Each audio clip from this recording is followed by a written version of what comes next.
Hello and welcome to episode 141, One Last Chance. Thank you for tuning in. As always, your host, Mike. Got a short crew today, just me and Bill. Bill, how are you? Not too bad. I mean, could be a lot better. We could have champagne popping right now, but it's It's still true. on ice. It's still on True. ice. Still didn't pop it open, but it's on ice. Yeah, thanks to those who tuned in on our first watch along over the weekend. It was a bit chaotic with people in different places, but we learned from these experiences. Our first one, it's tricky with people being on different platforms and the timing of the game being different. So, I mean, in the future, we plan to do them all in the same location, so it's easier. But again, it's a learning experience. But thank you for those who tuned in. We had quite a few views along the way, so appreciate that. Today we have a lot to talk about. Second to last podcast of the season, 2022-2023 season. It's been a roller coaster ride. A lot more highs than lows, fortunately, because the last 2 years have been a lot of lows and not too many highs. So we've deserved that. Hopefully we can close this thing off with a high. But we'll get into that game. Para a malta que esteja a ver em português, esteja à vontade de participar aqui nesta nossa conversa.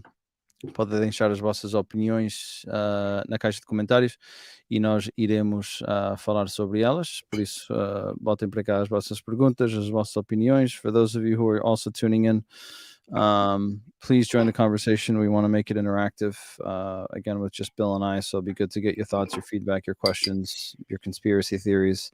We'll take it all. And then I'm also going to post a link in the chat if you want to jump in and join us.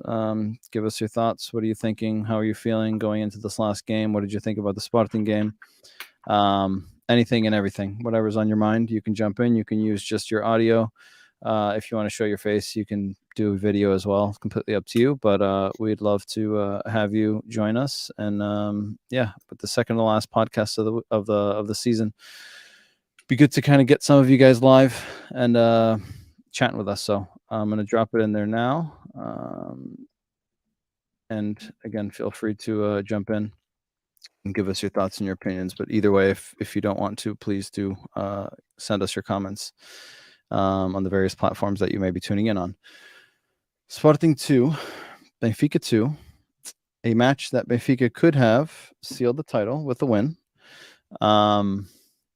Unfortunately, we didn't come away with a win. This is a match of two halves, two very different halves. I want to break it up in pieces here. So let's start with the first one. Let's start with the first half and kind of dissect that, and then we'll go into the second half. Benfica starts the match a little bit as we expected, with the nuance of, I think you and I were of the opinion that he would have started with Florentino and João Neves, right? I think it was you and I. And then Oscar said he was going to stick with João Neves and Chiquinho, right? Yeah. I thought Tino would have slid in just to give us a little bit more muscle in that midfield. But yeah, so we start with Audi, Auschwitz at right back again. Tony Silva, Otamendi, Grimaldo, David Neres, Chiquinho, João Neves, João Mário, Rafa, and Gonçalo Ramos. So basically the same lineup that played against Portimonense, I think, with the exception of Otamendi was out due to suspension, and Morata was in his place. But apart from that, pretty much the same thing. Again, a match that we can seal the deal, and the first half didn't look very promising. How do you interpret that first half? How do you analyze it? How do you explain it from not just from a performance perspective, from a team selection perspective, given the context, and a mentality perspective?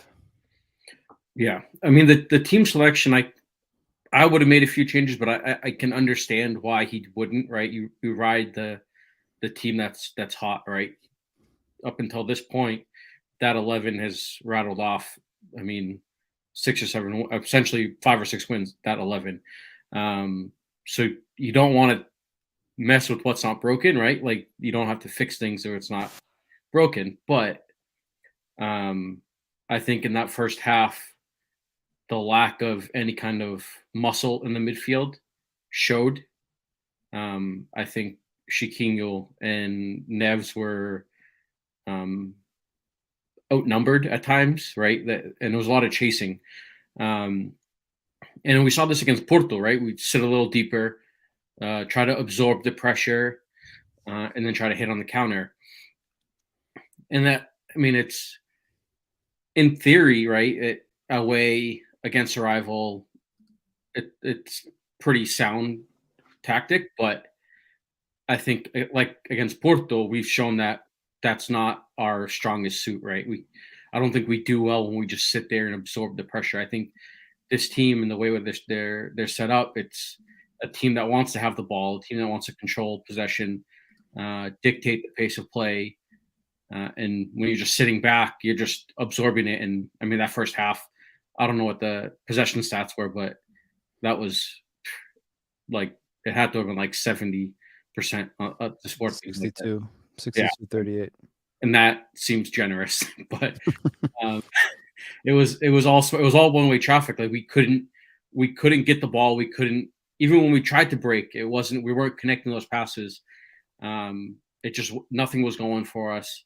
It was. I mean, João Mario looked off of it. Rafa looked off a little bit. Ramos again looked off. So it's one of those things where if we're going to look to hit on the counter, we have the players to do it, right? We have the pace with Neres and Rafa and Ramos, but those guys didn't show in that first half. They were bystanders, right? Like I can't remember Ramos doing anything significant or Rafa. Like Mm-hmm. and Neres, it was one of his more frustrating games for me in that first half because it seemed like anything he tried to do, he was either like a touch too late, he kept hold the ball too long, or if he was trying to get rid of it too quick, he wasn't connecting with the passes, and it was a frustrating first half to say the least. And then when you concede those two goals, to me, I thought that was it. At halftime, I did not think we were going to come out the way we did. I thought Sporting had controlled the game, and I thought they were just going to continue to just maybe not press as much as they were or go forward as much as they did, but kind of play our type of game where we get those early goals, come out the second half, and it's just ping the ball around, keep possession, and just wait for your opportunities to try to get a third. Yeah, and I mean, when you look at the stats, right? I mean, first 45 minutes, Trincão scores in the 39th minute, Diomande scores in the 44th, so shortly after. And both goals, and Nick, welcome back. I will actually talk about that statement that you made, which I think is an interesting one, shortly. But when you look at these stats in the first 45 minutes, I mean, it's just absolute domination, right? And I don't think there's anyone that could look at that and say otherwise, right? Even if we weren't looking at these stats, anyone that watched the game, Sporting was by far superior to us in everything in that first half. I mean, their pressing, their aggression, their first balls, second balls, third balls, and the ref let things play a little bit more than usual. I mean, I thought in the first 10 minutes or so that there were some plays that could have been fouls or maybe should have been fouls that gave Sporting then the opportunity to kind of break into a transition and catch Benfica kind of on the back foot. But it's not because of those calls that Benfica by any means was inferior to Sporting in that first half. Tactically, Ruben Amorim was spot on. Right. And I think we've praised Roger Schmidt for tactically being good in certain situations, making alterations, reading the game and making changes. I think we can all agree that in this first half, he got it wrong, right? It didn't work. We were getting overloaded on Nuno Santos' side, which was Auschnitz's side, and that's another conversation that we'll elaborate into on the right back situation. But again, statistically, outmatched, outplayed in that first 45 minutes. But the thing for me is there's two things here. So first, the two goals I think are avoidable. The first one, Tony has a poor clearance, which then the deflection bounces to Trincão.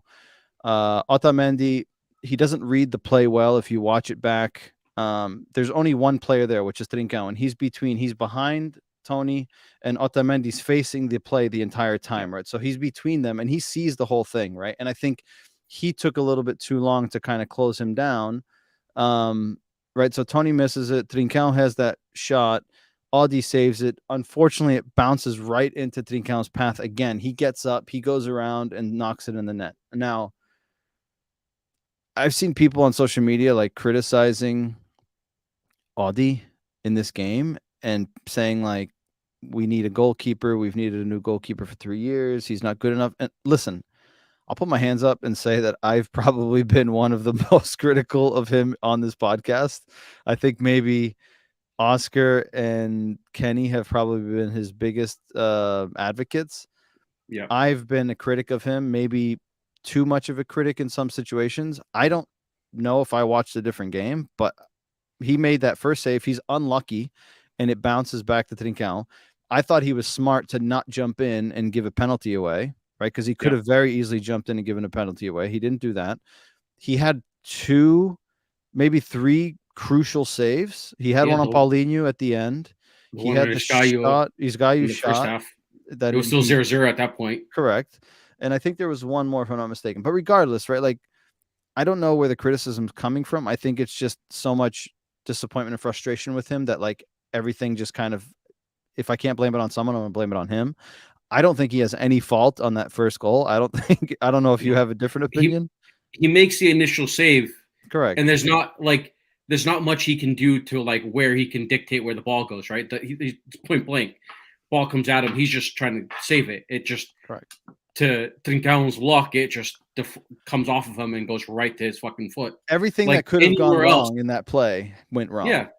Like if it hits Odie's leg like a centimeter further down, it's Yeah. going somewhere. Like it's just Correct. one of those things where it all worked out for Trincao. Correct. And then the second goal, I think, is the perfect example of what happens when you zonal mark. Yeah. I mean, Grimaldo ends up being the defender on Diomande, and I mean, he's probably twice the size of him, and he just gets beat to the header, and we're down 2-0. But before we jump into the second half, the other thing that stands out for me here is we talked about it when Benfica played against Porto at home, right? And again, I don't know what it is, and we can talk about it from like the motivational aspect, right? But like, you go into this game knowing, right? Like when we played against Porto at home, you went into the match knowing that you could go 13 points clear and completely kill this off. That in itself should be just incredibly motivating, and kind of light a fire under your ass. One, not only because you can go 13 points up, but 2, because you could essentially put the title away early, right? And we came in super soft. Emotionally, we just didn't look up to it. They wanted it more than us, and we were just subpar. And then same thing Sunday, right? We have the opportunity against a same city rival, our biggest rival, or a historical rival, right? Porto's been our rival for 20, 30 years, right? But historically, Sporting's always been our rival. We have the opportunity to clinch it at their home.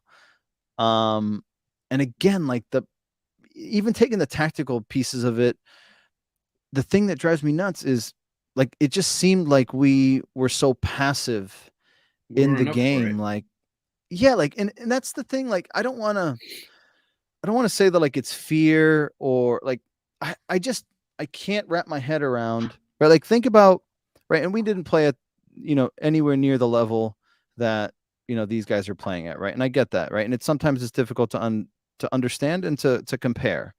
But I just can't, like, as a fan, right? And again, it's as a fan, not as a player, right? We're not in the heat of the moment. It's completely different. But like, I expect you guys to come out just absolute guns blazing, right? Like, we could absolutely write our name in history in the sense of we're going to win it at your stadium, right? We're going to come here, we're going to impose ourselves, and we're going to win it at your stadium.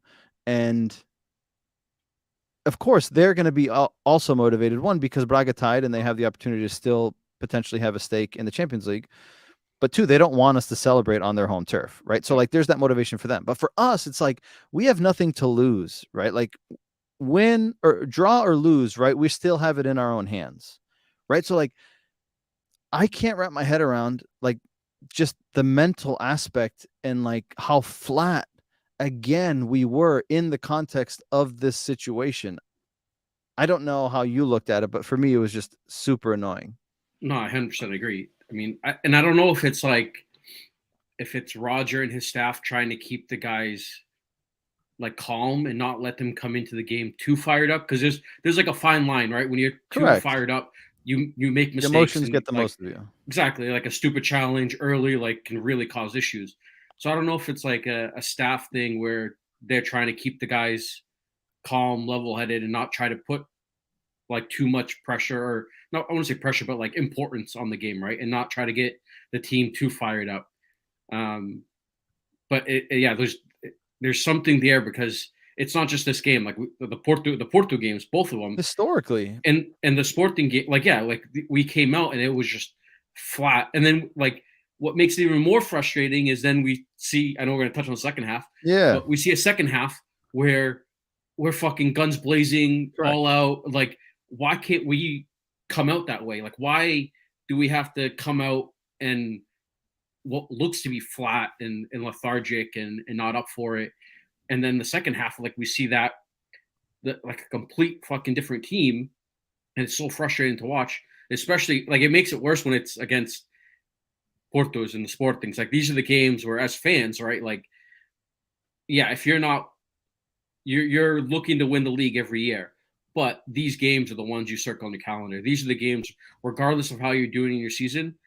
These games are the ones that you don't want to lose, right? Like Porto, Sporting, Braga is now coming into that fold, right? These are the games where, regardless of how everything else goes, these are the big games. These are the games that you want your team to show up, have a nice dominant performance, get a good result, and then it's bragging rights for the year. And so far this year, I mean, the first Porto game away, we got the result. I wouldn't say we were the better team, but we got the result. But every other game against Porto at home, dominated. The first Sporting game, that was back and forth, but we started off We didn't look slow. good. Yeah. Right. And we started off really slow. And then this game, same thing. Second half, completely different team. First half, we look like fucking garbage. And the thing that's annoying is the game at home against Braga was essentially a must win, right? And like that was one of our better performances, complete performances in a long time. And I know that we didn't really get to sit down and watch it in depth because we were, in Arizona.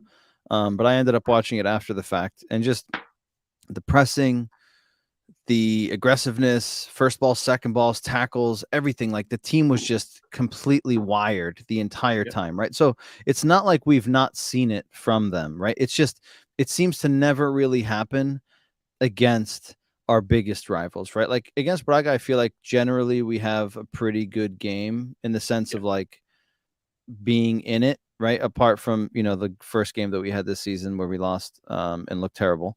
But general in history, Benfica typically plays Braga well. So it's just frustrating when we have these opportunities against the Bragas and the Portos and the Sportings. I don't know. It's a mental thing or what the hell happened, right? So then second half, and then before I just jump into the second half, Nick, we'll talk about that comment about João Mario and Gonçalo Ramos. Tiago, abraço para ti, boa noite. SLB says, missed the game, listened to it on the radio. Very frustrating to listen to. 2 points. Auschwitz at right back and Furutino not starting. Just don't understand those changes in the team. We'll touch on that. Let me just flag those comments. I got the impression that Amorim used the same tactics Porto used against us. 100%. 100%. That first Yeah. half, they pressed us high. They made it difficult for us to get out of the back. Not having a goalkeeper that is good with his feet makes it even more difficult, right? Because you lose an option. Whereas when you go back to the game against Porto, Porto used Diogo Costa really well. And when we tried to press, they played the ball to him, and he was just pinging 40-yard balls and breaking that line of pressure, which we're not able to do, unfortunately, because Audi's, that's not his strong suit, right? Is he capable of picking a pass? Sure.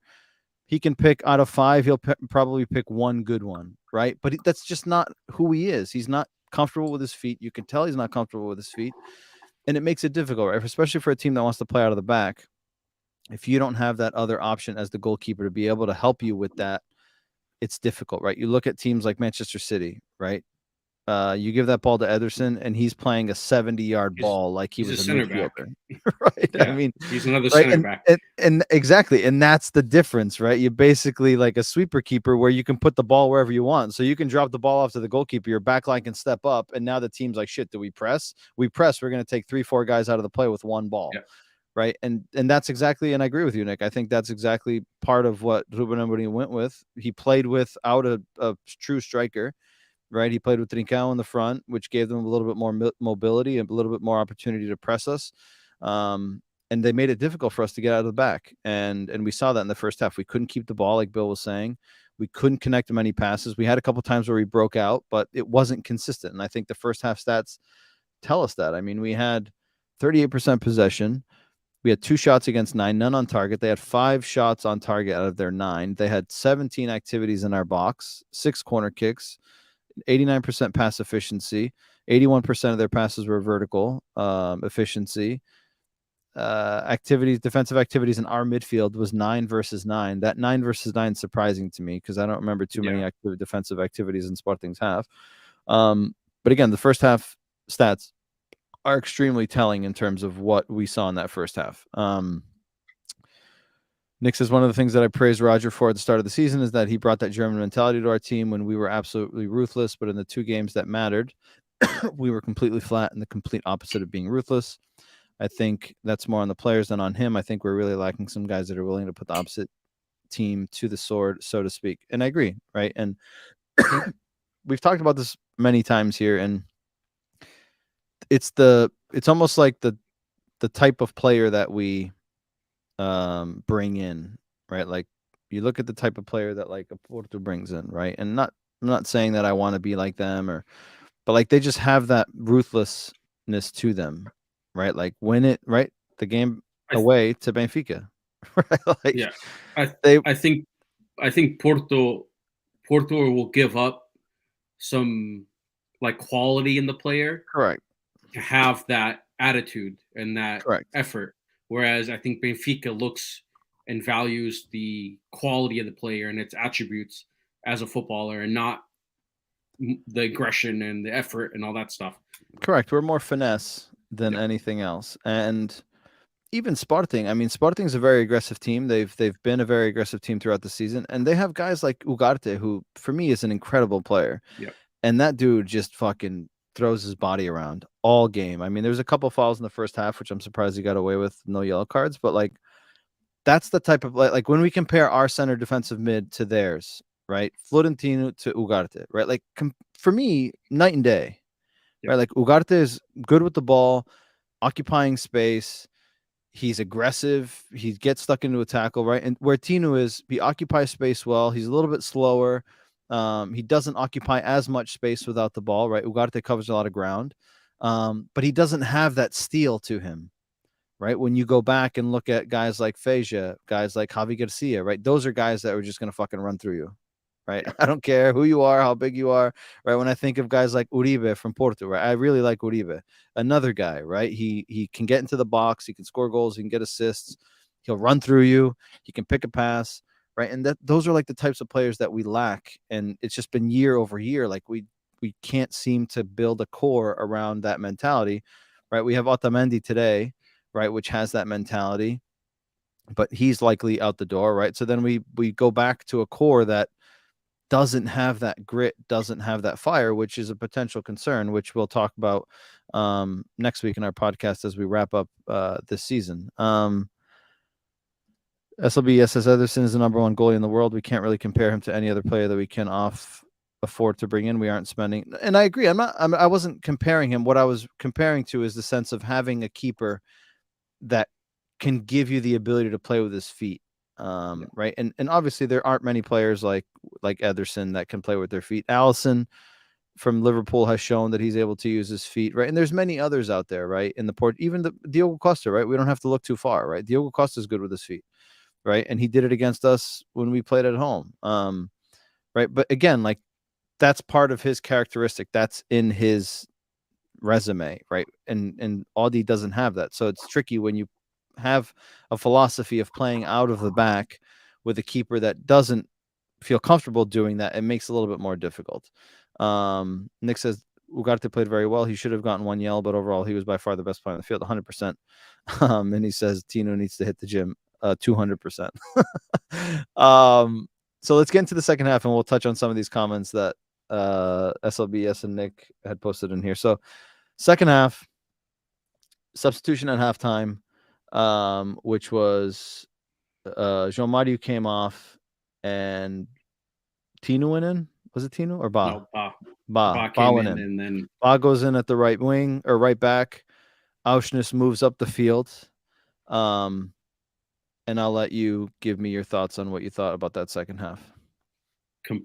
That move right there completely changed the game, right? I think having Ba's pace to be able to get forward and back, and then I mean we all know what Freddie is, right? He's a workhorse. Seems to be at this point in the season probably the heartbeat of the team. So I mean him coming into the midfield gave us a little more grit.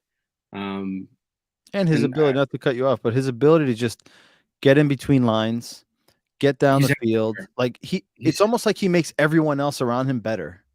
Yeah. It's crazy how, like, I'd love to see his heat map, because we see this every so often with him, and it's like it's everywhere. And it's like with João Mario tends to float a little bit, but I don't think he floats quite as much as Freddie does, because Freddie just seems to wherever the ball is, he seems to be there, right? And we saw it on the goal. I mean, he was playing. I mean, João Mario is a right center midfield. I don't know how you want to categorize it, but he's on the left side of the field scoring a header inside, like just outside the 6, like that you're not expecting your center midfielders to be that far up the field. And I think the moves he made with Musa coming in, I think that changed. We've seen it the last like month and a half with Musa, right? He seems to be like Jason said, I think last week on the pod, he's our super sub right now. He's like that Raul that we had back in the day, where he comes in and in key moments seems to find a goal. And he didn't get one in this game, but I think his play and his ability to hold up play and kind of be more of a threat in the box with the ball coming in from our backs is very different from what Ramos gives us, right? Ramos is going to drop deeper and try to get involved and play more. And I think Musa is that stereotypical number 9, back to net, get in the box, try to win a header. But I think the biggest thing was the attitude of the players, the way we came out, the aggression we showed. I did not expect it. I thought we might get one, but I expected Sporting to control the game and kind of kill it off. But credit to Roger and his team for whatever was said in that locker room. Whoever stepped up, whoever said it, I don't care.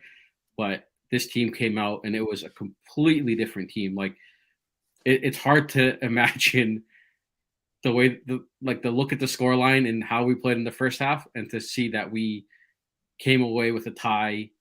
And I mean, we had opportunities to score more. We just weren't fortunate to put them away. But I think down 2-0 at half at our rivals, regardless of what all the circumstances were outside of the game, to be able to come back at halftime in the second half and come away with a 2-2 tie, I think is a huge. It's a good result, and I think it's a good like moral boost for the team, and I think for the fans that the team didn't fold it in, right? They didn't fold up shop and just, all right, game's done. Let's think about next week, right? We have a chance next week. No, they came out and go, fuck it, we're gonna try to win it tonight, right? And they did. I can't complain about anyone on that field in that second half, because I think everyone that played gave their all, and I mean we were fucking close. At one point, I had a thought that, all right, this is going to be one of those nights where we're going to talk about for years, because Benfica is going to come back and win this in stoppage time. Yeah, and I mean we tied it in stoppage time, but I would have loved a João Neves winner in Yeah. stoppage time would have been fucking nuts. So there's a few talking points here. So from the first half to the second half, right? Benfica finishes the game with 18 shots, 5 on target. At halftime we had 2 shots, 0 on target, right? So we had 16 shots in that second half and 5 of them were on target, right? So significant difference, right? Just from that aspect. Ações na área adversária, we had 9 at halftime, we had 34 to finish the game, right? So we had an additional 25 in the second half, right? So we nearly tripled that. We had 7 corners, we went into halftime with 3, so we doubled that. Our pass efficiency stayed the same. Our vertical passes efficiency went down, but we ended up with a higher percentage than Sporting. We had 21 defensive activities in their half versus the 9 at halftime, so we doubled there. We had 16 fouls versus the 6 at halftime, so we had 10 more. And we finished the game with 49 possession versus 38. And here's where do we consider it well done, Roger, or not well done, Ruben Amorim, right? Because going into the half 2-0, you're at home. Naturally, Sporting's going to say, okay, guess what? We're going to give you the ball, and we're going to look to hit you on the counterattack. But in my opinion, I think there's 2 ways you can look at this, right? And who was it here that said? Rui says here in the comments, the halftime sub won the game for us, right? And again, we've praised Roger, and I criticized him in that first half because I think that Tino should have started because he gives us a little bit more grit, right? A midfielder, Chiquinho and João Neves against Ugarte, I think is just too soft, right? While, with the ball at your feet, we have an advantage because he's not that type of player. But when you're trying, if you can't keep the ball, it doesn't help you, right? And if you don't have a body to throw around in that midfield, it's going to be difficult, right? In that first half, it proved to be extremely difficult. Now, while I can praise Roger at halftime for making that change and that adjustment, which helped significantly, I have to criticize Ruben Amorim because I feel like he packed it in too early, right? He threw in Paulinho, which, he said in a press conference after the fact, said, we weren't keeping the ball. Trincão's doesn't have that characteristic to hold up play. I understand that, right? And he said he was losing every duel with Otamendi, which I agree with that, right? He's not going to win those battles. But by him making that change, I would have assumed that he maybe would have put in someone else, maybe not Paulinho, who's very static, but maybe someone else like Shermiti, right? A big body, he's got pace. He's a threat in behind while he can also come short, while Paulinho is a threat coming short, but he's not going to beat you for pace in behind, right? And I think once he made that change, Sporting basically became irrelevant, and Paulinho was basically on an island by himself. And I think Benfica just kept piling it on, piling it on, piling it on. And then he makes the adjustment late in the game where he brings in Artur Gomes. He brought in Asugu. Mateus Reis came in, right? So, like, even just bringing in Asugu and Artur Gomes, right? Like, now he's trying to inject some pace, right? So it's like, I feel like he packed it in too early and it bit him in the ass. And then he tried to revert that, right? So while I think we can all criticize Roger and applaud Ruben Amorim first 45, I think we can applaud Roger and criticize Ruben Amorim in the second 45 because I think one adjusted well and the other one made a poor adjustment, which he then tried to fix and ended up hurting them.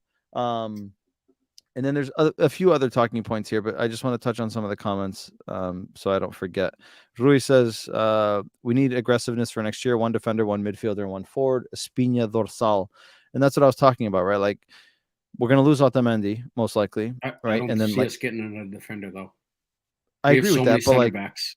but whoever we bring in, we have to bring in someone that has that grit, right? Like, we have to create that core, right? Like, you look at Porto, right? Like, you got Pep and Uribe in the midfield, right? Sporting, Coates and Ugarte, right? Like, guys that are just like, they're going to get in. They're going to get stuck into a tackle. They're going to push you around. They're going to piss you off, right? You can even throw Otavio in there, right? He's not a big dude. He's not going to throw him, but he's going to piss you off, right? He's going to get in your head. He's got that grit, right? You got Braga, right? You got someone like Almusrati in the midfield, right? Rasic, another guy that's a big body that's going to throw his body around, right? And like, who do we have? Otamendi, right? And then we have Florentino, Yeah. right? Like, and again, no knock to him, but like he's just a different characteristic, different type of player, which our rivals have that we don't have, unfortunately. Carlos says Fred just has a great feel for spaces, 100%. His IQ, his soccer IQ is It's incredible, through the roof. absolutely It's through the incredible. roof. The fact that you Uh, can take someone that traditionally was essentially a holding mid, play him out on the wing for 90% of the season, and he played him then behind the striker for a couple yeah, games. and then in the middle of a game, go, all right, go play right back now. Yeah, And he's like, all right, and just goes play. Like it just there's not many players in the world that can be moved around the field like that. It's correct. not And be it's not an effective. easy thing, right? It's not an easy thing to go from defensive mid to left wing to right back. Like that's not Right. very easy to do, and it's impressive how he's done it, and he's effective in every spot he's been placed this year. Nick says, I had no idea that Musa has that crazy solo run in the bag. He very nearly scored. And this is one of the things that right, and we talked about it on the watch along, and I'd be curious to get your thoughts. And I'm sure we've talked about it along the way in the podcast, but I think, and this goes back to Nick's previous comment, right, where he says, seems like João Mario and Gonçalo Ramos and Rafa need the offseason to get here ASAP. They just don't look right. We looked much better once Musa Guedes and Bach came in, right? And let's start with Musa, right? Again, he's not the same type of player that Gonçalo Ramos is, right? He's not going to defend. He's not going to press as much as Ramos does. Will he press? Yes, but he's not as mobile. He's not as agile as Gonçalo Ramos is, right? And then when you see the rumors this week, whether they're true or not, about Andres Silva, it makes sense because Andres Silva is basically a carbon copy of Yeah, Gonçalo Ramos in the it's the sense same of how style. he plays, Yeah, right? Very similar in the way how they play, right? So if those are true, it doesn't surprise me because if the plan is to lose Gonçalo Ramos, Roger would want someone with those same characteristics. Would I right. want him? No, because I'm not a big fan of his. But I Agreed. understand it if it's true. Now, Musa gives us a lot of other things. He's able to interlink with his teammates. Like you said, Bill, he's able to play with his back to goal. As soon as he came in, there was a throw in on the left hand side, right? And he's between two center backs. He's fucking grabbing them, grabbing their shirt, holding up play, lays it off to Grimaldo, right? Like, and those are things that Gonçalo Ramos won't give us, right? And it's not to say that he's not good enough. That's just not in his locker, Right. right? That's not what he does, right? That's like saying, oh, Romario didn't score headers in the box, consistently. Yes, he scored headers, but that's just not who he is, right?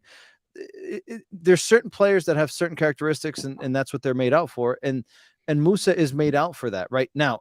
I think, like Nick says, that play that he picks the ball up at midfield and blows by the defender, and Coates meets him at the edge of the box, and he takes that shot left-footed that the goalie actually saves with his It fingertips and was a goes out corner. for a Yeah, corner should have kick. been for a corner. They call the goal kick. I don't think it's going in, but the goalie saves it, right? And just the fact that he shows off that ability, I think in a sense maybe quieted a lot of his critics in the sense of like, oh, he's not good enough, or he's just a guy that plays in the box, right? Like I think he showed us there that he has pace, he has the ability to go at defenders, right? It's just he needs more opportunity. He needs Yep. more confidence. He's got the best goals to minute ratio on the team, right? And again, in our second goal, he's the one that gets on the end of that cross, Yep. right? And then chaos in the box, and we end up scoring it. So I agree with Nick, right? Like I think of those three, starting with Musa, I agree that Gonçalo Ramos needs a break, but with one game left, Yeah. I would be surprised if he pulls the plug on it now, but I wouldn't be upset about it because I think Musa again came in and agitated the game. Do you agree? 100%. 100%. And we've been saying it for a while, right? He's been our super sub, right? He comes in and it's something different, right? That at that point in the game, the defenders are used to Ramos's movements, Ramos's style, and then you're bringing in a completely different style of a striker. And credit to us to be able to kind of interchange those styles and be able to play with two different style strikers.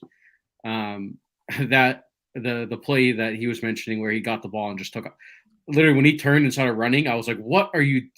go, bye. And Yeah, I did not expect him to have that burst. But I mean, he came in with fresh legs. So, I mean, it worked out. But I think he is a player that he's shown glimpses of very good potential. And we touched on the last podcast.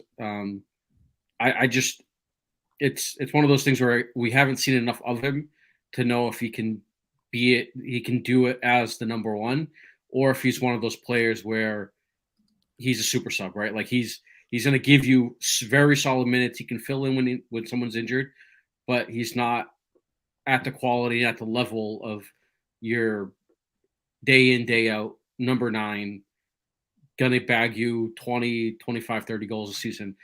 We just haven't seen enough of it. Has he shown glimpses of it? Yeah, and I mean he's still super young, so the potential is there. correct. And just some of these comments here. SLB, yes, we'll get to the Gilberto comment. Carlos says difference between the draw and the loss is huge. Agreed. Like just from a motivational and confidence perspective, it's a big difference. Yeah. Joey says I did call it last week. Johnny Snow at the winner towards the end, almost nailed it. Would have been nice. Chico Marcelino, abraço. Chico. Paulinho says no momento que o Auschwitz passou para o lugar dele, o Benfica mandou. Esse é o momento do jogo para mim. Agreed. O Auschwitz dá uma capacidade do Benfica em termos ofensivos que o João Mário não oferece neste momento. O João Mário começou bem a época, mas o Auschwitz, a defesa de direito cumpre o lugar,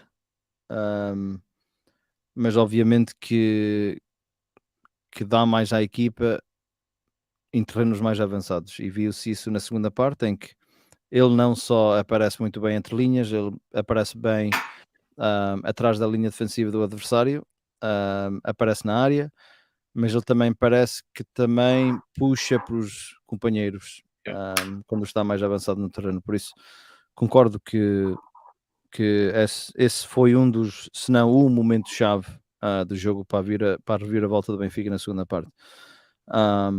Carlos says that Solomon was revealing he's been underused at very minimum. And Rui says we're also shortchanging Musa on his speed. He's got that long stride, which make defenders underestimate his speed. Yeah, I mean, when you got those long legs and the ability to... you might not look fast, but those long strides. Yeah. When you got short strides, right, it makes it a little bit difficult to keep up. You got to take 3 extra strides to keep up with that one. I mean, us short people know what that's like. Yeah. And just to touch on, I think it was Nick that was talking about how like João Mario and Rafa and Ramos have like chopped off.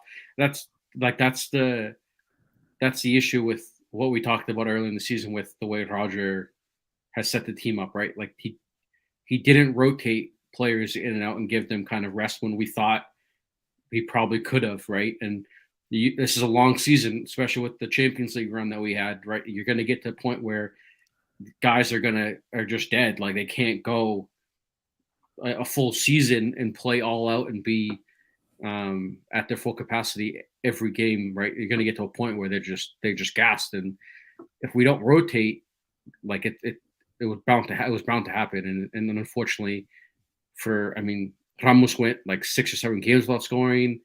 João Mario's been, I think, probably like a month of him down, right? Like it sucks that it's at the most crucial point of the season, right? That it happened. We had Champions League, the league. It's not the best timing for it, but I think some of this probably could have been prevented with a little bit more rotation, right? You can sprinkle a few guys in here and there. But here's one of the questions that I mentioned to Nunu during the watch along was, right, when Bageds and Musa come in, right? So you make those 3 substitutions. I said to Nunu, we don't have anyone else on the bench to agitate the game, right? And like, of course, having the ability to have a Geds, and a Musa on the bench is great, right? But like, right, we talk about rotation, right? And we think about João Neves just started coming into the team a month ago, right? So like someone else, like Tino was in his spot, right? So that was one less player to agitate the team or agitate the game off the bench, right? So while we have 3 players today that can agitate the game on the bench, right, we were left with basically defenders, right? And he ends up bringing on Florentino and then Ristich late in the game because Grimaldo was struggling, and he didn't want Grimaldo to get a yellow card because he would miss Saturday's game.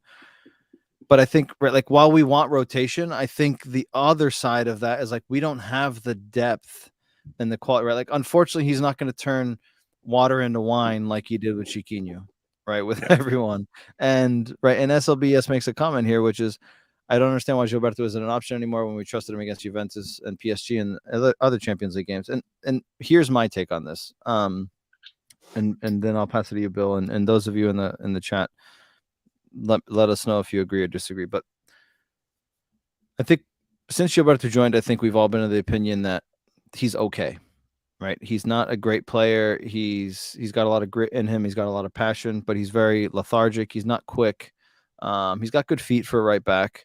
But he's one of those guys that, like, he doesn't have that stamina. He doesn't have that endurance to just go up and down that line, right? And when we look at the characteristics of the game that Roger wants to play, guys like Grimaldo, guys like Ba are just up and down, up and down, up and down, right? And they're getting to the end line. They're playing crosses in early. They're getting to the end line and playing crosses back. They're getting back defensively. And while you have gaps and frailties on their defensive element, offensively, they give you a lot of output. Gilberto, while he defensively may be better than Ba, offensively, he doesn't give you as much in terms of transition, in terms of getting up that field quick, right? And I think us trusting him in other games earlier this season, I think was almost like a forced hand because Ba was hurt.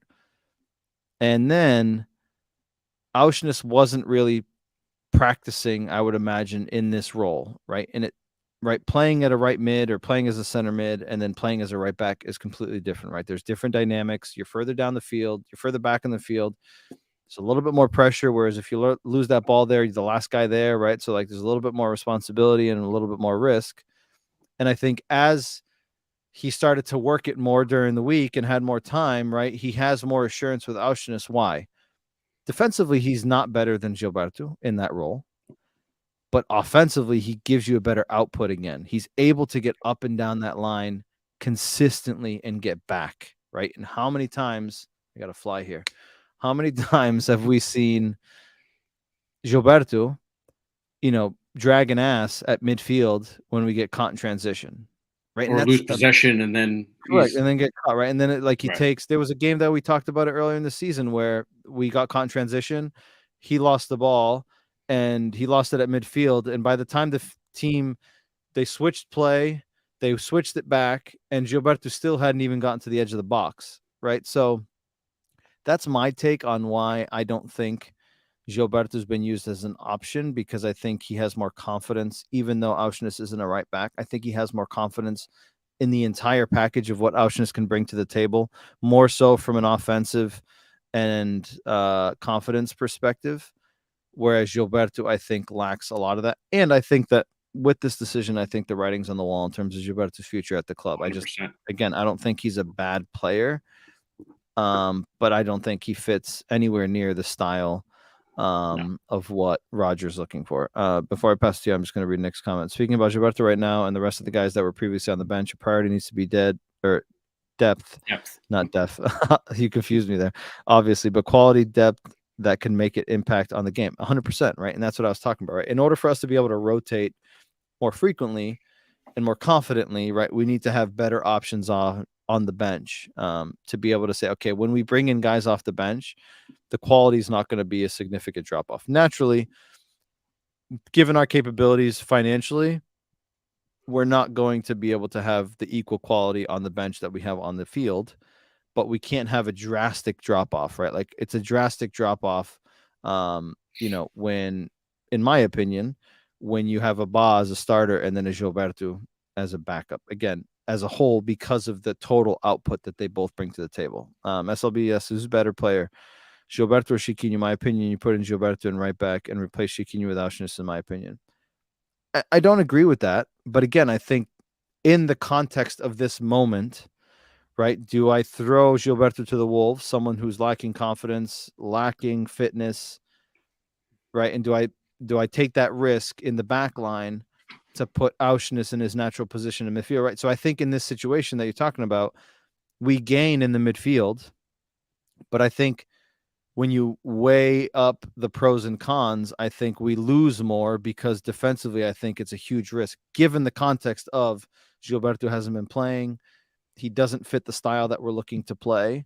Now, if Gilberto had been playing regularly and he's fit and he's confident, then 100% I would agree, right? There's less of a risk there. But I think in this scenario, it's a significant risk. Nick says hopefully Sheldrup and Casper will be more ready next season. I hope so. They have a preseason to go. And he says, hell no, Gilberto Ba needs to play Musa as well. Mark, welcome back, Mark. Bill, thoughts on this? No, I agree with your take, right? I think Gilberto, when Ba got hurt, Gilberto was just a clear and obvious option, right, The to easy. start. Right, like he's a right back. You just plug him in.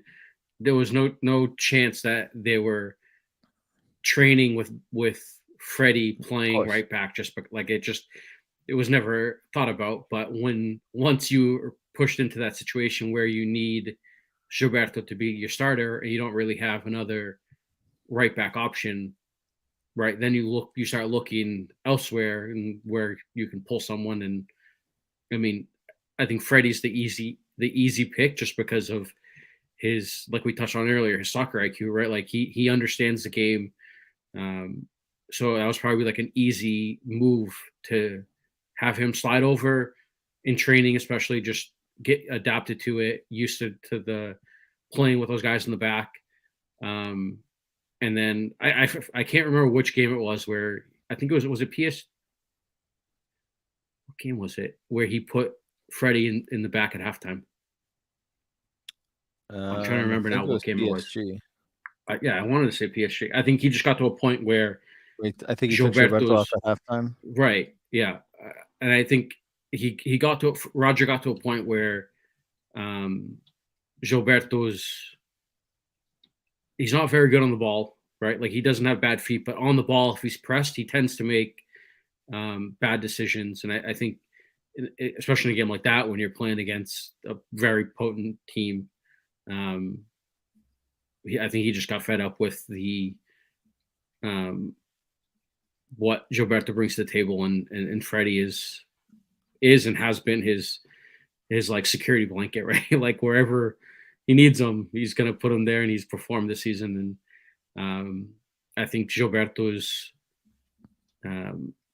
quality is doesn't fit this system, right? It just we saw it in the preseason, the way we saw them setting up, and we all said I think it was a matter of time before Ba took the spot from Gilberto, and once he took it, that was it. It was never going to go back unless there was an injury. And when it happened, I think Roger, his first option was, all right, you got to go out there, but we're going to figure something out and make a few moves here and figure out who else we can put out there, because I don't see this working long term. And 100%. I mean, once he made the move, there was no going back. Once he put Freddie out there, there was no way you could the next game then be like, all right, Gilberto, you're back up. Yeah, 100%. He also begin the season, and then pull him in a huge game and put a midfielder playing right back. That's it. Like once he did it, that was it. Like there was no Gilberto as an option off the bench. I think was done at that point. Emergency situation. Right. Nick says, I'm pretty sure the game you're talking about is the Inter game. That is true. So he played the 90 minutes again. I was just looking it up while you were talking. So he played the 90 minutes at home against Inter, and then he came off at halftime against Inter in the second leg, which is when Freddie went back to the right back position. So yeah, that is the game that I was talking about. Most important game coming up. This ain't the time to give Gilles some confidence currency. Gilles. Oh yeah, Gilberto. Yeah, 100%. Yeah, this is the time. I think. Yeah. I think now going into this weekend, I think Ba showed that he's fit, he's ready to go, and I think you now slide him back in, and then I think we'll touch on it, but I think now it gets interesting in the midfield. Like, how do you mix and match in that midfield now? Yeah, and there's two more points that I wanted to touch on here in this game. And thank you to everyone that's sending us your thoughts and your comments. We appreciate joining the conversation. Again, I'll put the link in the comments if you want to jump in live and chat with us for a little bit. Again, you can join with just audio, or you can do audio and video. Feel free to jump in and share your thoughts with us if you would like. If not, again, just keep those comments coming. Keep your questions and feedback coming. SLB says, how was the Nordic when he came in? I'm assuming he's referring to Ba. And there was a lot of criticism around Ba, which was, if he's on the bench, he should be fit to play. And people are saying, if he's fit, play him from the start, and then make changes that you need to make in the second half. Do you agree with that perspective? No. I think there's a huge difference between being fit and being an option after an injury and being match fit, right? He was out for a significant amount of time, and being match fit is very different than being cleared medically and being fit to be able to be an option, right? Like, there's a huge difference there. And I think the way the team was playing, I was okay with Freddie starting it right back in this game. Given how the team had played, how we had looked coming into the game, I thought, don't mess with the team too much, and keep it as is. And I think having that, I think I even touched on it as on the live, having an option like Ba and that pace off the bench could be a huge benefit in that second half, right? Tired legs, someone with that type of speed is going to cause all sorts of havoc. And I mean, when he came in, he was an instant impact. Yeah, I 100% agree with that take, and that's my exact opinion, right? Just, I get that. I look at it as, if he's on the bench, he's fit to play. Doesn't necessarily mean that he's fit to start, right? And like you said, right, I think playing from the start against the other team who's also fresh and ready to go, right? I think there's a different level of output that you're going to have to put in to start the game versus the level of output that you're going to have to put in if you come in as a sub. Because like you said, right, you're now up against not fresh legs, right? You're the fresh legs. They're not so fresh, right? So it changes the way that you have to perform. But then also, in the context of that game, Benfica's on the front foot, right? So like defensively, he's not having to track back as much, right? So there's less of an expectation there, which I think made sense in the context of the game. So I don't have any issues with Ba coming in off the bench in that game. But like you said, I agree. I think we saw now that he's ready to go, right? So I would be very surprised if he doesn't start against Santa Clara, which again raises the questions now, like you said, which we'll get into shortly, about what do you do now with the pieces further up the field.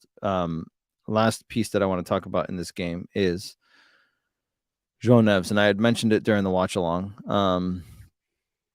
Young kid, academy player, right? He knows the meaning of these games. He knows what that symbol means on his chest. And I mentioned it in the watch along, which is, did you guys think that this is his first big match, right? He played against Braga, but first game against Sporting, potential title match. Do the emotions get the best of him, right? Being young, right? Obviously, he's played Benfica, Sporting in the past, right? But this is a different level, right? Let's not compare the youth teams to this. And I thought that in that first half, he showed his youth. He showed his inexperience. Again, I think he was put in a situation to fail, right? Him and Chiquinho, because again, they're up against a different context, right? And you're up against a player, right? He basically was sent to war with a plastic knife, a butter knife. I wouldn't even say butter. Butter knife hurts more than a plastic knife. Right. Whereas in the second half, I think he started to show up a little bit more. But again, the team looked a little bit better. But right. Did you get that same sense of like, that youth, that inexperience, right? The emotion of the game, like it started to kind of like bubble to the top and then finally started to grow into it. But again, maybe it was just me, but that was the sense that I got. Yeah, it's hard to get to judge it off of the way we played in that first half, right? Like, yeah. I think the way the team was set up and the way that the tactics were didn't suit the two midfielders we had on the field, right? Like the way you're lining up, it's we're gonna have possession, we're gonna keep the ball, right? Those two guys, those are possession guys who can pick passes, not guys who are gonna sit deep and just destroy, right? And that's how the team was set up, and that's how we looked in the first half. And so it's hard to judge him on that, but I think there were a few moments that he did have some time to be able to get rid of the ball, and like Neres did, right? It just seemed like one or two extra touches for whatever reason. Where in other games we would see him get the ball, one touch and it's gone, right? And in this game, it seemed like for whatever reason he was taking an extra touch, and that extra touch was causing him issues because he couldn't get it out of his feet quick enough, or by the time he took the first touch, he already had someone up his ass and he's losing the ball. But I agree. Though, once we made those changes, he grew into the game, and then we saw the player that we've seen the last month, being able to pick out passes and find himself in what now seems to be more advanced positions. Right. I think when he first came into the team, he was, I think he was fulfilling his job. Right. Get the ball, keep possession. He wasn't taking very many risky passes. He wasn't getting forward too much. But I think the more he's played, the more confidence he's had in himself and being able to play on the first team. And I think Rogers freed him a little bit and allowing him to get more up the field, allowing him to try those riskier passes. And I mean, against Portimonense, we saw him flicking balls over center backs, and like I don't think he would have tried that in the first 3 or 4 games that he played, right? And now he's more confident. And I think that second half, he looked a lot better. And then, I mean, I don't think you can ask for a better way to cap off your debut in a derby, right? To get the decisive goal at the end. Yeah. Yeah, I think definitely showed, but again, it's expected, right? He's a young kid. Was he 18 years old? Yeah. So, but again, I just thought it was going to be one of those situations where we would potentially see his age, and I thought we definitely did. But like the one thing that I would say off the back of that is, even though he's young, he never hid from the game. He never hid from giving a passing lane, which I like, right? A lot of players at that age, they'll hide from the game. They don't want to be involved, right? They'll kind of be a bystander. And he always seems to want to be involved. He had a couple of moments in the first half where we couldn't get out of the back, and he broke that line of pressure, and he was able to pick out Rafa or pick out Jean Mario. But yeah, I thought it was interesting to see, right, him coming of his age and him showing us, that he is human. And it's not always, unicorns and fairy tales, right? There's going to be moments where there's going to be ups and downs, and there's going to be situations where he's going to have, less impactful matches, and we just need to make sure that we're not too critical and don't jump all over it and say, right, like he isn't as good as we thought, right? Like we need to let him develop and evolve and get to that next stage, without putting the pressure of like, right, he's the next, best thing since sliced bread, right? Like we need to be able to give them that time. Carlos says this is a difficult game for him, but to me, he never looked overwhelmed. He grinded through his mistakes and never stopped fighting. Exactly. Right. And that's what I was just saying, right? Like there's players that will hide at that point, right? And just everything, right? Like once it doesn't start well, it keeps going down. Snowballs. Yep. Right. And like he just kept, as they say in Portuguese, they will pay as bolas, and he just kept going and going. Right. I made a mistake. Okay, I'm gonna try to fix it. Right. I made another mistake. I'm gonna try to fix it. Right. And it paid off in the second half. He showed up. Improbable of everyone in that play. When you watch it back, Musa heads it. Tinu on one knee pokes it. Yep. Ron Neves takes a shot. I think the goalie saves it, which is an absolutely ridiculous save. I can't tell if the goalie saves it or if it's the defender. If the goalie saves that, that's absolutely ridiculous. Point blank. 100%. He's coming back across the goal, and then he gets his own rebound and buries it top corner, right? So it's just like the two most unlikely players at the top of the 6 were there and put the ball in the back of the net. SLBS says Nev starting 10 for next year. I'd bring in Renato PSG. Will offload him for cheap. I'll let you answer this, and then I'll give my opinion, Bill.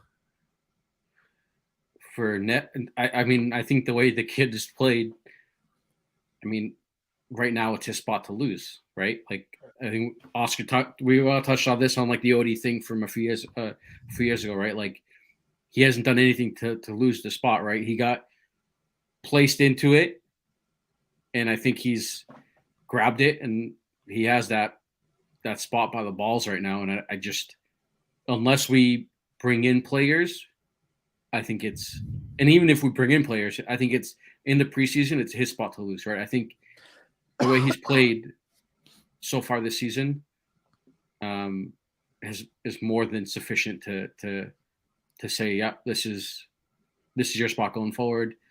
Unless you lose it, unless your performance drops, it's yours.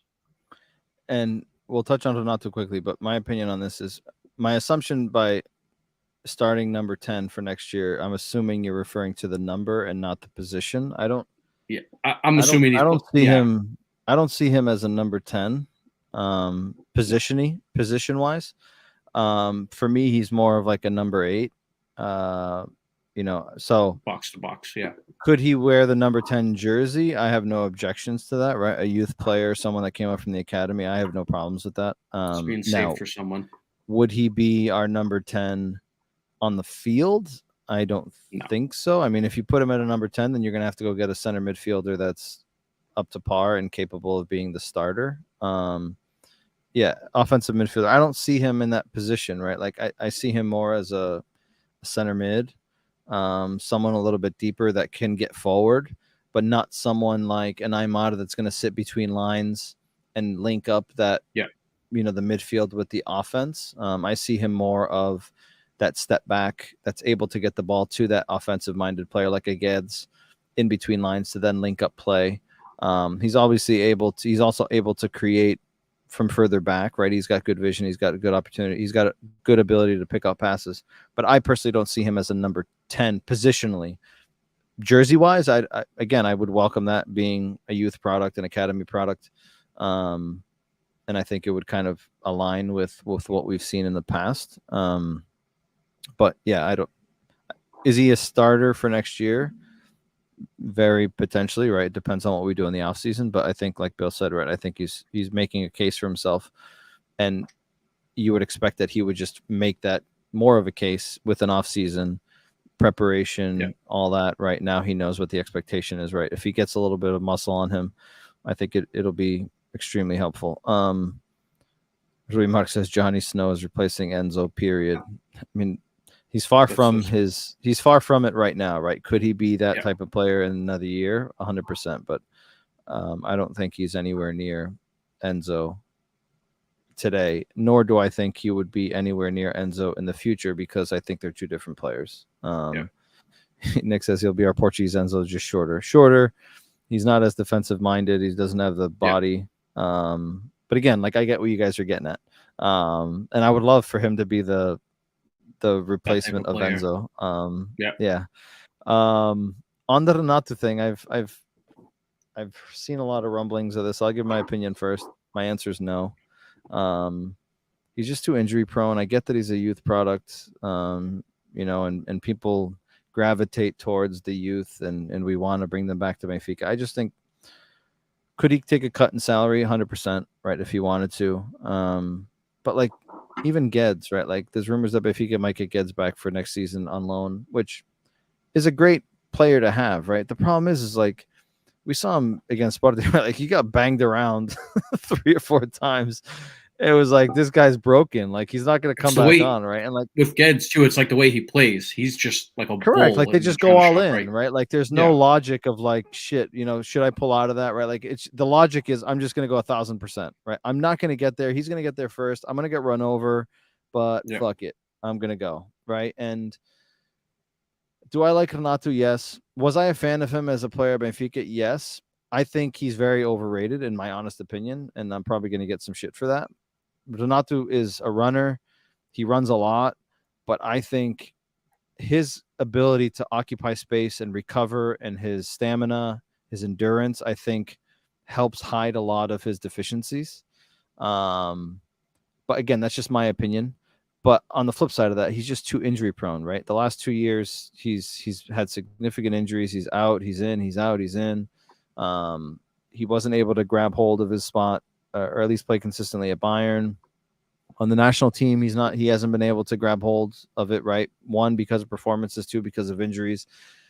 And to have someone come back, right, that's going to be on loan most likely, and we're not going to be right. Like, look at Draxler, right? Like, fantastic player, right? But like, if you're injury prone, you're injury prone, and it sucks, right? Because someone like Draxler could be a huge advantage for us in this season, right? And like, we don't have that creativity, right? Like, that's a huge creative asset that we lose. Yep.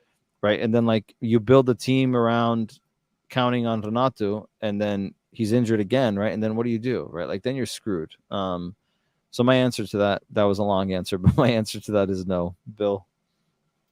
No, I agree. I think he's, I mean, the problem is the injuries, right? I don't think it's the work ethic. I think when he's fit and he's there, Correct. and I think and available, I think huge asset, especially in Portugal. Like, a player like that in Portugal would be huge. Yeah. But to have him come back and plays a Play game, 4 he's out. games. Right, he's out 3 or 4, and then comes back and injured right away. Like, it's too much of a hassle. And I think, like Carlos said, right, an injured player is an unavailable player, and I don't think you can. I don't think you can waste the salary, right? Because even if he's not back on loan, like, I'm assuming we're still paying a good chunk of change for his salary, right? Like, you can go get player that is going to be available week in, week out, that isn't injury prone, and he's an option every week. And as far as bringing back Seychelles kids, I mean, it's what everyone loves, right? Like, these guys come through the youth system, make a name for themselves, go out.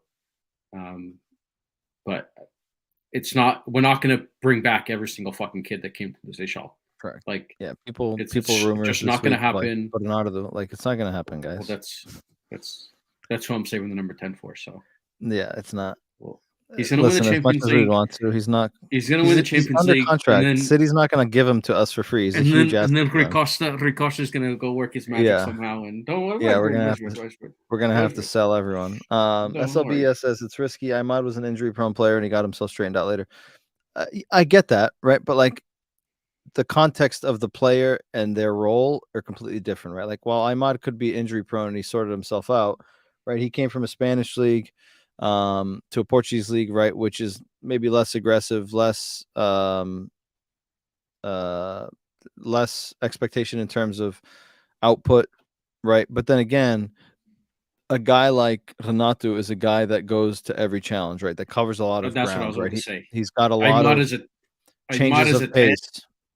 Correct. Imad's very, Zidane in the sense of like 10 by 10 radius, right? Short sprints, short jogs, right? Positionally awareness, knowing where to be, right? He gets there before the ball, right? So you're not sprinting a lot. You're not changing directions a lot. You're not changing pace a lot. Renato's north to south guy, right? Like, he's fucking guns blazing, get back at front, get stuck in a challenge. And for someone that's injury prone that plays in a position like that is like a death sentence. Right? Like, you're just one sprint away, you're one tackle away from being injured again. And his injuries seem to be like muscle, like, correct. He tears them off, like, and that, as a player like that, like, where he's so reliant on his quickness and his agility and his speed and his endurance, like, that is not like nightmare. It's not a good sign to have when you're just constantly tearing your hamstrings or your quads, or like, just it's not going to work out. Yeah, but SLB says Bernardo's a lost cause. I don't see him giving up the millions. Maybe I'll be proven wrong. I agree, right? Like, he's got one more season with City. His contract's only up at the end of next season. I would be surprised if he left City this season. They may, because I don't think he's going to renew, so they may want to cash out. If he's shown interest in moving. He's what, 28? Right, Barcelona could be a potential option for him. That's right. But I don't see him coming back to Benfica any earlier than like 32, right? And he's also said, right, like, I don't want to come back unless I'm going to be helpful, right? And I get that, right? But like, he's at a prime of his career where his next contract is going to be a huge payday. contract, right? And his last big payday, right? And is he financially well off now? Yes. Would he need this payday, and could he be fine coming back to Benfica and living off of what he has? 100%, right? But I don't see him doing that, right? Because we're not going to buy him from City this year. No. And if he walks next year, I'd be very surprised if he comes to us for free. But again, we could be proven wrong. Nick says Bernardo will come back home when he's 32. That's what I said. I think he's 28, if I'm not mistaken. I think he leaves. I think he leaves City this year and ends up at Barca, and then I don't think he stays at City. I think after that, Barca. I think he ends up in Barca. That's the biggest rumor is Barca. Yeah, but I think he goes to Spain, right? Because there's been always the inklings of Real as well. But I think he'll go to Spain, and then after that deal, then that's when the potential for him to actually come home. Yeah, and hopefully he does. It'd be a good player. But again, I want to make sure that when he comes back, he's actually useful to the team, and he's not just coming back to fill a roster spot and fill people's hearts with joy and excitement because he's a youth product. I want to wrap it up in the next 2 minutes. So this weekend we have Santa Clara at home, and I went back and looked at some of the previous title-winning matches that we've had. Our last title in 2018-2019, we won the title by 2 points. We won the title in the last match of the season. We won 4-1 against Santa Clara at home. It's our last title. Suffering. Seferovic scored 2, João Felix scored, and Rafa scored. If I'm not mistaken, we watched it at your house outside. Yeah. 2015, 2016, we won the title by 2 points. Last game of the season, we beat Nacional 4-1 at home. 14-15 season, we won the title by where the hell is it? 3 points. Last game of the season at home against Marítimo, 4-1. 4-1. 3 in a row. 4-1. And then 2019. I'm gonna place a wager for this weekend. Yeah. Oh, so 2019 was the one before that, but we won by 5 points. So the last 3 titles that we won were on the last match day. All the games were at home, and all of the games were 4-1. And I just realized this: all 4 teams were from the islands: Santa Clara, Marítimo, and Nacional. we got Santa and we got Santa Clara again this weekend. So 4-1, all 3 games, last game of the season at home, and all 3 teams were from the islands, and we can make it 4 in a row against an island team at home, last game of the season, and who knows, maybe we'll win 4-1 as well. That's gonna be my prediction. I'm placing some money on 4-1. I mean, it's pretty weird that it's 4-1 and at home all 3 games. So last game, do you have any concerns that we're going to let this slip through our fingertips? A tie is enough for us, with the expectation that Porto doesn't get 14 penalties against Guimarães and somehow tie this up on goal differential. But do you have any concerns about which this? Is very possible. After what we saw in Famalicão, in the league we live in right now. Yeah. Any concerns from you? No. And I said this. I think it was in the last podcast. I wanted us to win it in Sporting, but we always had that, like the security blanket of last game of the season at home against a team that's already relegated, right? Mathematically, they're out, right? I'm pretty sure they are. Hold on, let me look. So standings, yeah, they're done. Yeah. So I mean, a team that's relegated, right? Nothing to play for. No, and we're at home with a fully fit, as far as we know, a fully fit squad. The only Baisha, if you will, is Tony, because he got that yellow. But I think we have plenty of options in the center back, where I think any one of those guys off the bench can fill in and do the role, especially against a team that's barely able to score goals. I mean, I think they have 26 scored all season. Yeah, Like, Yeah. so I think it was unfortunate that we didn't win it at Sporting, but we always had this security blanket behind us where, I mean, it's football, so anything can happen, but just looking at it from the standings and the teams, like Benfica should win this game and win it fairly easily, in my opinion. In the first match that we played there, we won 3-0. And I want to say it was one of the first games that Geds played. He scored. Yeah. Auschwitz scored. Gonzalo Ramos scored in this first half 2-0 in 16 minutes. And then Geds scored in the 80th minute. So Yeah. we made quick work of them. That was in January. So that was post World Cup, right, where we were still kind of unsettled after that break. So I agree. I said it in the last podcast. I would have preferred to win it at home. I know winning at Sporting is great and everything, but I prefer to win it at home in front of our fans, and I think it just makes the party a lot better. Yeah, I mean, when you look at history, everything aligns to us winning it. I can't even process the idea of us not pulling this off. Like, even a draw would be a catastrophe. Yeah. No, I I agree. think at home with the fans, the environment is going to be wild. Fans sat in line for 9 hours today outside the stadium in the rain, in the cold. The tickets temporarily are sold out. Place is going to be packed inside and out. And I expect this game to be over by halftime. Is my expectation. I think we come out guns blazing and we score 2 or 3 in the first half and just bury this. Yeah. And put it out of reach. That's my expectation and that's my hope. If we don't score in the first half and we go in late with like a draw, oh boy, that's it's where gonna shit be gets like fucking super nervy. Right? Because that's Santa where I Clara break out the whiskey. during That's when I COVID, break out the whiskey and start Santa drinking. Clara went to our home and gave us a surprise during that COVID year where Nuno Tavares gave them assists. I remember that game was an absolute shit show. So yeah, but I expect this game to be over by halftime. That's my expectation, and that's my prediction. And I'm going to predict 4-1 because history tells us that 4-1 is a good result. So I'm going to go with 4-1. 100% agree with Alex. 100%. I could do without another week of anxiety. 100%. Yeah. But again, like being a Benfica fan and That's living what it through is, anxiety though, and stress is like, again, like our last 3 titles, we've won them on the last match day. Yeah. Like if that's not stress and anxiety, then I don't know what it is. Quick question for you. What? On this game. So we're both in agreement that Ba, right, slides into the right back, right?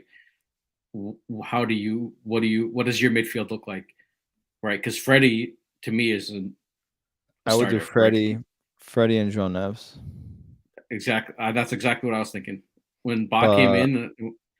I don't know if do you like João Mario, right?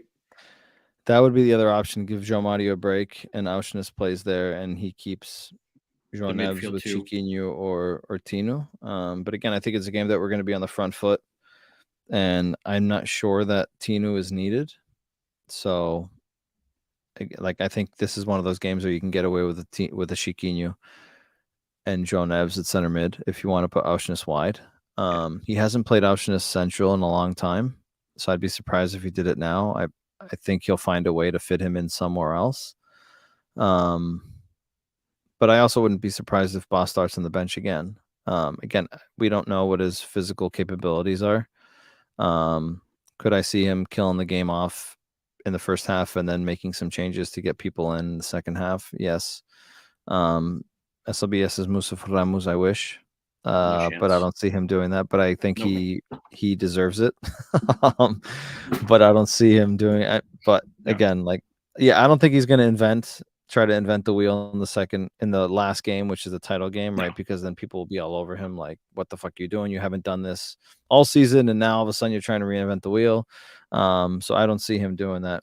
Give the Nordics a go in the second half, 100%. I think if he kills this game off in the first half, I think we're going to see Grimaldo come off for an ovation.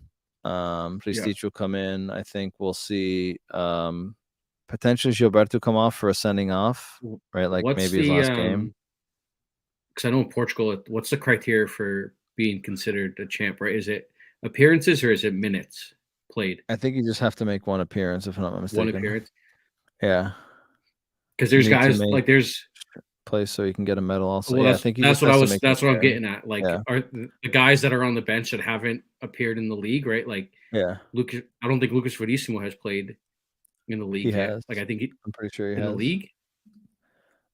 So Yeah, I'm I'm not pretty sure, sure he came in for someone. but I agree. I think if we're able to kill the game in the first half, then that second half is when you start making your Yeah, he played changes and 4 minutes against Soroka and 5 minutes against Boavista. just enough. Yep. 9 big minutes under his belt. Yeah, I mean, I think Yeah, that you start that's what I'm looking at going with. bringing those guys in. Yeah, It's over at halftime, and then we bring in some of those guys to one, get some standing ovations and applauses, but two, make sure that some of those guys get their official medals and get counted as title winners. yeah. I want to thank everyone that was in the comments.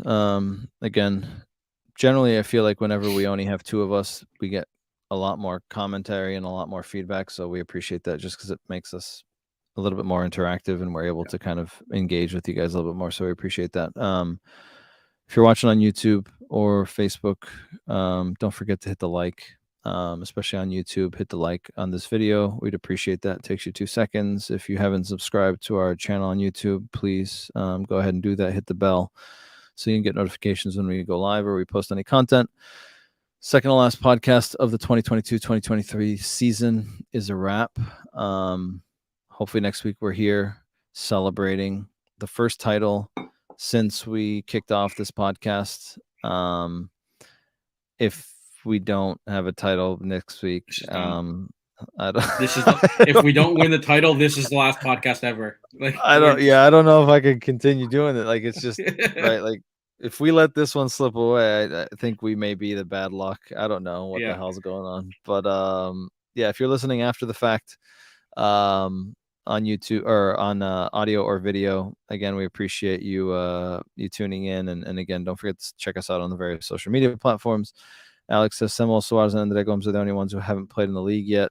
Yeah, unfortunately, you won't be able to play.